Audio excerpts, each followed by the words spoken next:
इस समय श्रीलंका पर लगभग 6 लाख करोड़ रुपए का कर्ज है और यही कर्ज उसकी इस बुरी स्थिति का जिम्मेदार है। लेकिन भारत के केवल एक ही राज्य तमिलनाडु पर इस समय 6,60,000 करोड़ रुपए का कर्ज है।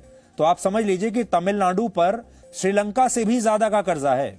महाराष्ट्र पर 6,08,000 करोड़ रुपए का कर्ज है, यह भी श्रीलंका से ज्यादा है।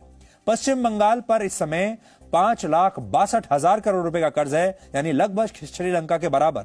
और पंजाब पर भी लगभग 3 लाख करोड़ रुपए का कर्जा है इस समय। और राजस्थान पर 4,70,000 करोड़ रुपए का कर्ज है। और इस पर अब आप सोच सकते हैं कि आज क्या हमारे इन राज्यों की स्थिति भी कभी भविष्य में, भगवान ना करे, श्रीलंका जैसी हो सकती है। और भारत सरकार के वरिष्ठ अधिकारियों ने, केंद्र सरकार के वरिष्ठ अधिकारियों ने इसी बात पर चिंता जताई है। 2 अप्रैल को प्रधानमंत्री मोदी ने सचिव स्तर के अधिकारियों के साथ दिल्ली में एक बैठक की, जिसमें ज्यादातर अधिकारियों ने, सचिवों ने राज्य सरकारों की मुफ्त योजनाओं को लेकर चिंता जताई।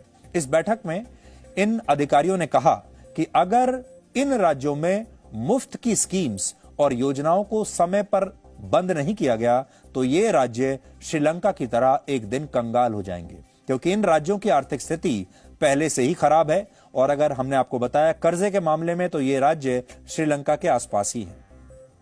यानी एक राज्य का कर्जा सोचिए, वो एक देश के कर्जे के बराबर है। और हमें पता चला है अपने सूत्रों से कि इस बैठक में खास तौर पर पंजाब को लेकर काफी चिंता व्यक्त की गई, क्योंकि इस समय पंजाब पर लगभग 3 लाख करोड़ रुपए का कर्ज है। और अगर इस कर्ज को पंजाब की 3 करोड़ की आबादी में हम बांट दें तो इस हिसाब से राज्य के हर व्यक्ति पर 1 लाख रुपए का कर्ज होगा।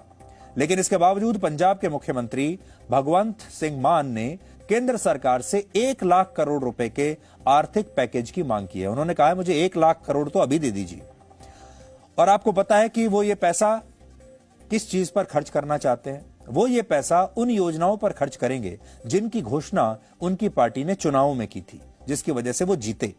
आम आदमी पार्टी ने ऐलान किया था कि वो 18 साल से ऊपर की सभी महिलाओं को हर महीने 1,000 रुपए देगी।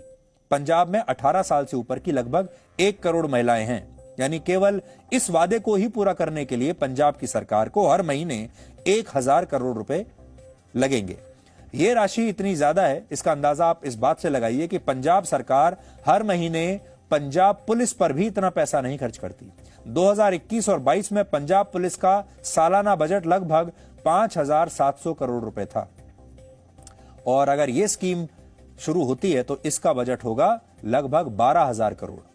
इसी तरह आम आदमी पार्टी ने चुनाव में वादा किया था कि वो आम लोगों को 400 यूनिट तक के बिजली बिल पर 50% की छूट देगी। किसानों को 12 घंटे मुफ्त बिजली मिलेगी और कारोबारियों और दूसरे बड़े उद्योगों को भी सस्ते दाम पर बिजली मिलेगी। अगर पंजाब सरकार इस वादे को भी पूरा करे तो इससे पंजाब सरकार पर सालाना 5 से 8,000 करोड़ रुपए का अतिरिक्त बोझ पड़ेगा। पंजाब सरकार केंद्र से कर्ज लेकर इन चुनावी वादों को पूरा करना चाहती है, जबकि सच यह है कि पंजाब पहले से हर 100 रुपए में से 20 रुपए अपने पुराने कर्ज चुकाने पर खर्च कर रहा है।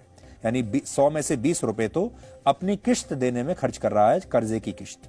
पिछले साल पंजाब सरकार ने राज्य पर जो 1 लाख करोड़ रुपए खर्च किए, उनमें से 20,000 करोड़ रुपए उसने सिर्फ ब्याज के रूप में चुकाए थे, जबकि 11,500 करोड़ रुपए पेंशन और रिटायरमेंट बेनिफिट्स पर, 27,500 करोड़ रुपए सरकारी कर्मचारियों की तनख्वाह पर और लगभग 44,000 करोड़ रुपए दूसरी चीजों पर सरकार ने अन्य चीजों पर खर्च किए। हालांकि पंजाब अकेला ऐसा राज्य नहीं है जहां लोगों को मुफ्त बिजली, पानी और दूसरी सुविधाएं दी जा रही हैं।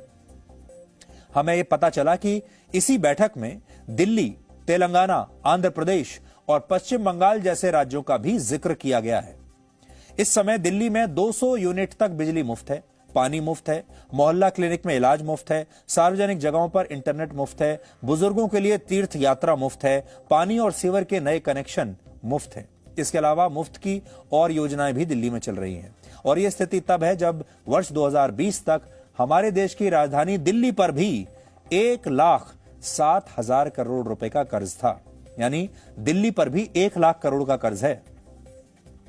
आंध्र प्रदेश में भी मुफ्त सरकारी योजनाओं की सूची बहुत लंबी है। वहां 27 लाख आदिवासी महिलाओं को सालाना 15,000 रुपए की आर्थिक मदद मिलती है। बुजुर्गों को वृद्ध पेंशन के रूप में हर महीने 2250 रुपए मिलते हैं। हाल ही में वहां की सरकार ने राज्य के 1.5 करोड़ लोगों का मुफ्त में हेल्थ इंश्योरेंस करवाया है और कॉलेज में पढ़ने वाले 14 लाख छात्रों की फीस भी उन्होंने माफ की है। आंध्र प्रदेश की सरकार अपने लोगों को मुफ्त का यह लाभ तब दे रही है जब उस पर 4.5 लाख करोड़ रुपए का कर्ज है और यह पैसा चुकाने के लिए उसके पास कोई पैसा नहीं, ये कर्ज चुकाने के लिए। इसी तरह तेलंगाना पर 3,30,000 करोड़ रुपए, पश्चिम बंगाल पर 5,62,000 करोड़ रुपए का कर्ज है। लेकिन इतना भारी भरकम कर्ज होने के बावजूद ये राज्य वही गलती कर रहे हैं जो श्रीलंका ने की, यानी ये मुफ्त की राजनीति से अपने राज्यों को आर्थिक रूप से नुकसान पहुंचा रहे हैं। वर्ष 1991 में भारत को गंभीर आर्थिक संकट का सामना करना पड़ा था और विदेशी मुद्रा के लिए अपना गोल्ड रिजर्व यानी भंडार में जमा सोना भारत को तब गिरवी रखना पड़ा था। अगर भारत में मुफ्तखोरी की राजनीति बंद नहीं हुई और राज्यों के कमजोर नेतृत्व में सुधार नहीं हुआ तो भारत में भी एक बार फिर से वही स्थिति बन सकती है 1991 वाली, जब भारत को अपना सोना गिरवी रखना पड़ा था।